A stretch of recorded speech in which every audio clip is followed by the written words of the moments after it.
সামনেই পুজো, অথচ পুজোর মুখে বৃষ্টির জমা জলে 1 মাসের বেশি সময় ধরে চরম দুর্ভোগময় পরিস্থিতির মধ্যে দিন কাটাতে বাধ্য হচ্ছেন এলাকার সাধারণ মানুষ।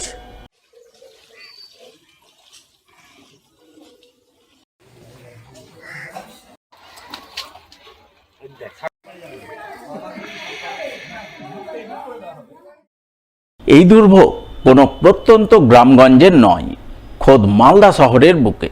শহরের 3 নম্বর ওয়ার্ডের কৃষ্ণপল্লী নেতাজি কলোনি এলাকার ছবি, যা গত কয়েক বছর ধরে প্রায় চেনা ছবি হয়ে দাঁড়িয়েছে। বর্ষাকাল শুরুর পরপরই বৃষ্টিতে এ এলাকার রাস্তাঘাটে জল থই থই পরিস্থিতি তৈরি হয়। আর এই পরিস্থিতি থেকে নিস্তার মেলে পুজোর পর বর্ষাকাল কেটে যাওয়ার পর।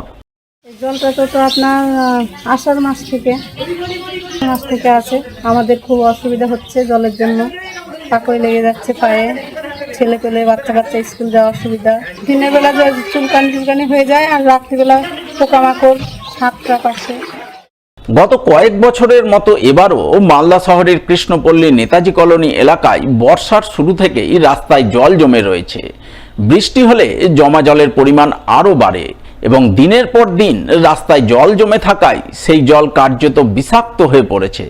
তার মধ্যে বাড়ির নালা নর্দমার জল এসে মিশছে রাস্তার জমা জলে, আর সেই জল ভেঙেই যাতায়াত করতে বাধ্য হচ্ছেন এলাকার সাধারণ মানুষ। পচা দুর্গন্ধযুক্ত জল ভেঙে যাতায়াত করতে গিয়ে এলাকাবাসী বিভিন্ন রোগ ভোগে আক্রান্ত হচ্ছেন, বিশেষ করে চর্মরোগ দেখা দিচ্ছে।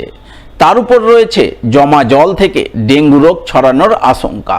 স্বভাবতই চরম দুর্ভোগময় পরিস্থিতির মধ্যে দিন কাটছে নেতাজি কলোনির বাসিন্দাদের, তা বলাই বাহুল্য। একটু বৃষ্টি হলে জল বেঁধে যায়, রাস্তা ডুবে যায়, আমরা খুব অসুবিধা, চলতে পারছি না। দোকান আছে, দোকানও ঠিক মতো চলে না, জলের জন্য লোকজন আসে না।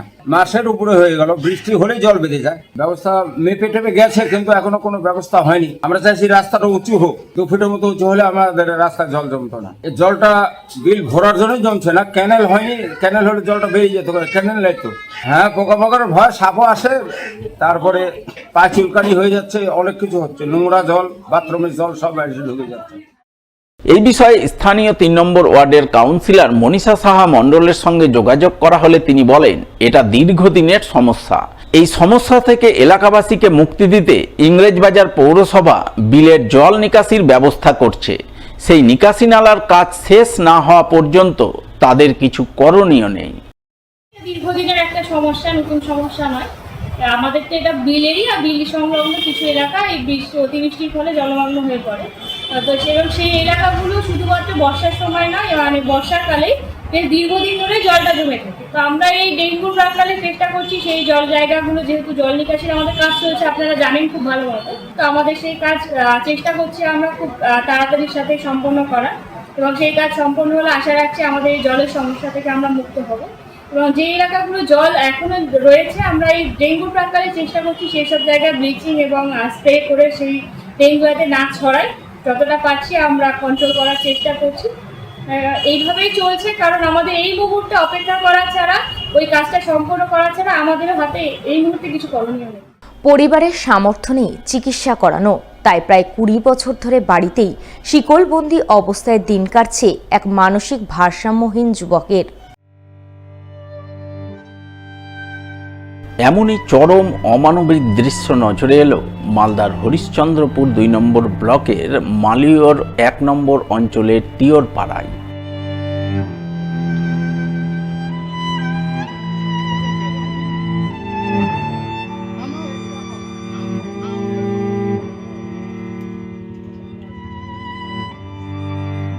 জানা গেছে মানসিক ভারসাম্যহীন যুবকের নাম শফিকুল আলম। বর্তমানে তার বয়স 37 বছর। জন্মের পর 17 বছর বয়স পর্যন্ত শফিকুল আর 5টা ছেলের মতোই সুস্থ সবল ছিল, কিন্তু 17 বছরের পর হঠাৎ করেই তার জীবনে নেমে আসে ঘোর অমানিসা। হঠাৎ করেই সে মানসিক ভারসাম্য হারিয়ে ফেলে। প্রথম পরিবারের লোকজনেরা তাদের সামর্থ্য অনুযায়ী তার চিকিৎসা করার, তাকে সুস্থ জীবনে ফিরিয়ে আনার চেষ্টা করে, কিন্তু আর্থিক অভাব অনটনের কারণে পরিবারের পক্ষে খুব বেশি দিন চিকিৎসা চালিয়ে যাওয়া সম্ভবপর হয়নি। তাই মানসিক ভারসাম্যহীন অবস্থায় শফিকুলের দিন কাটতে থাকে। কিন্তু বার কয়েক সে অন্যত্র পালিয়ে যায়। এই পরিস্থিতিতে পরিবার পরিজনেরা তাকে পায়ে শিকল পরাতে বাধ্য হন। ছেলেটার আগে গরু বাছুর গরু ছিল, তো তার জ্বরটা কি যে হলো মেন খারাপ। আমার বয়স 17 বছর ছিল, তারপরে এখন বয়স কত আপনার ছেলের? তখন ধরলাম 20 আর 17 কত হলো। 20 বছর ধরে আপনার ছেলে এইভাবে কি শিকলবন্দি? হ্যাঁ, 20 বছর থেকে বোধহয় না থেকে সরকারিভাবে কোনো চিকিৎসা করিনি। যতদূর পেরেছে নিজেই যে গেছি, যে দেখাচ্ছি, যতদিন না পাচ্ছি তখন ছেড়ে দিয়েছি। তো এখন কেন চিকিৎসা করাতে পারছেন না? টাকা পয়সার অভাব, টাকা পয়সা নেই, বুড়া মানুষ খাটতে পারি না। ব্যস্ত মানুষ। আমি কি কাজ করি, একটা ছোটো মোটো ওখানে যে পানের দোকান দিছি, নুন তেলের পয়সাটা। পরিবারে আমার ওই ছেলেটা আছে আর আমি আছি। মুখ্যমন্ত্রীকে আবেদন করছি যে আমার ছেলেটা যেন চিকিৎসা হয়। হ্যাঁ, শিকল বন্ধে আছে ছেলেটা, 20 বছর থেকে যাইতে পারি না। গরিব মানুষ, বানের কান্ধায় বসে আছি, পেটা বুঝা আছে, বাড়ি ঘরও খুব নেই।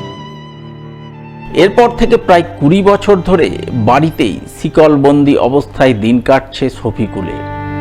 এই খবর জানতে পেরে এদিন শফিকুলের বাড়িতে ছুটে যান প্রদেশ যুব কংগ্রেসের সাধারণ সম্পাদক জিয়াউর রহমান। তিনি পরিবারের হাতে শফিকুলের চিকিৎসার জন্য কিছু আর্থিক অনুদান তুলে দেন। পাশাপাশি শফিকুলের শিকলবন্দি অবস্থা ঘুচিয়ে তাকে চিকিৎসা করে সুস্থ জীবনে ফিরিয়ে আনার জন্য প্রশাসনিক সাহায্য সহযোগিতার আবেদন জানান তিনি। আমাদের হরিশ্চন্দ্রপুর 2 নম্বর ব্লকের অন্তর্গত মালিহর 1 একটা অঞ্চল, যে অঞ্চলে পিওর পাড়া বলে একটা জায়গা, গ্রাম। আমরা সেখানে এসেছিলাম। সেখানে এক ভদ্রলোক বসবাস করেন। তিনার এক ছেলে আছে যার নাম শফিকুল আলম। আজকে প্রায় তার বয়স 36-37, কিন্তু জন্মের সময় তিনি ভালো ছিলেন। পরবর্তী সময়ে আজ থেকে 20 বছর পূর্বে, 20 বছর থেকে সেই ছেলে মেন্টালি একটু প্রবলেম হয়ে যাওয়ার কারণে সে তাকে শিকলবন্দি করে, আমরা যেটা দেখলাম, তালা মেরে, তাকে শিকল দিয়ে তালা মেরে রাখা, বন্ধ করে রাখা হয়েছে। এরকম একটা করুণ দৃশ্য আমরা যখনই জানতে পারলাম, আমরা সঙ্গে সঙ্গে প্রত্যেকে আমরা ছুটে এসেছি। সেই যে কি বলবো, ভাষা নেই, প্রকাশ করার ভাষা নেই। আমি প্রশাসনের কাছে অনুরোধ করব, আমাদের হরিশ্চন্দ্রপুর 2 নম্বর ব্লকের যিনি আধিকারিক বিডিও সাহেব আছেন, তিনার মাধ্যমে ঊর্ধ্বতন কর্তৃপক্ষ যারা আছেন, প্রত্যেকের কাছে আমাদের অনুরোধ, আমাদের সামাজিকভাবে মানুষের বেঁচে থাকার যে ফান্ডামেন্টাল রাইট, সেই ফান্ডামেন্টাল রাইট আজকে বিঘ্নিত হচ্ছে, যাকে শিকলবন্দি করে আজকে তালা মেরে রাখা হয়েছে। কারণ তার মানসিক অবস্থা ঠিক নেই। পরিবার যেটা জানাচ্ছে যে ও গুরুতর অসুস্থ, তার বাবা যে বুল মহাজন, তার সেই সামর্থ্য নেই যে তাকে ট্রিটমেন্ট করবে। তাই প্রশাসনের কাছে আমাদের করজোরে অনুরোধ, এইরকম একটা মানুষের জন্য দয়া করে আপনারা হেল্প করুন। প্রশাসনিক হেল্পের মাধ্যমে যেন তার ট্রিটমেন্ট হয়।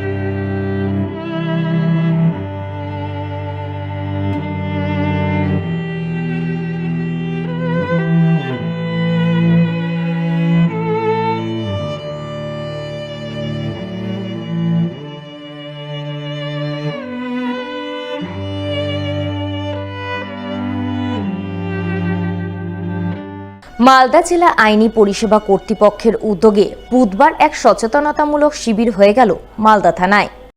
শিবিরে হাজির ছিলেন জেলা আইনি পরিষেবা কর্তৃপক্ষের সচিব প্রিয়াঙ্কা বোস। এছাড়াও উপস্থিত ছিলেন মালদা থানার পুলিশ আধিকারিক সহ বিভিন্ন ওয়ার্ডের কাউন্সিলররা। এদিনের এই শিবিরে পুরাতন মালদা পৌরসভার বিভিন্ন এলাকার মহিলারা অংশগ্রহণ করেন। তাদের কাছে জেলা আইনি পরিষেবা কর্তৃপক্ষ কি, জেলা আইনি পরিষেবা কর্তৃপক্ষের মাধ্যমে কারা কোন কোন ক্ষেত্রে কিভাবে বিনামূল্যে আইনি পরিষেবা পেতে পারেন, সে বিষয়ে তাদের সচেতন করা হয় বলে জানা গেছে। বিভিন্ন রকম আইনের সাহায্য আমাদের জেলা আইনি পরিষেবা কর্তৃপক্ষ দিয়ে থাকে, যেমন মামলা করা, আইনি পরামর্শ দেওয়া, বিভিন্ন রকম স্কিমের যে সাহায্য তারা পাবে সেইগুলো, সেই নিয়ে আমরা তাদের আজকে এই সচেতনতা করছি, যাতে তারা এই বিনামূল্যে যে আইনি পরিষেবা সেটা তারা নিতে পারেন। বিভিন্ন রকম আইনের সাহায্য আমাদের এই জেলা আইনি পরিষেবা কর্তৃপক্ষ থেকে তারা পান। প্রথমত হচ্ছে আমাদের বিভিন্ন ক্যাটাগরি মানুষ, যেমন মহিলা, শিশু, schedule caste, schedule tribe, labour, বিভিন্ন রকম মানুষ কিন্তু তারা বিনামূল্যে আইনি পরিষেবা পান। সেটা অনেকেই জানেন না। সেইটা আমরা জানানোর জন্য, তাদের আইনের সাহায্যের হাত বাড়িয়ে দেওয়ার জন্য এই প্রোগ্রাম।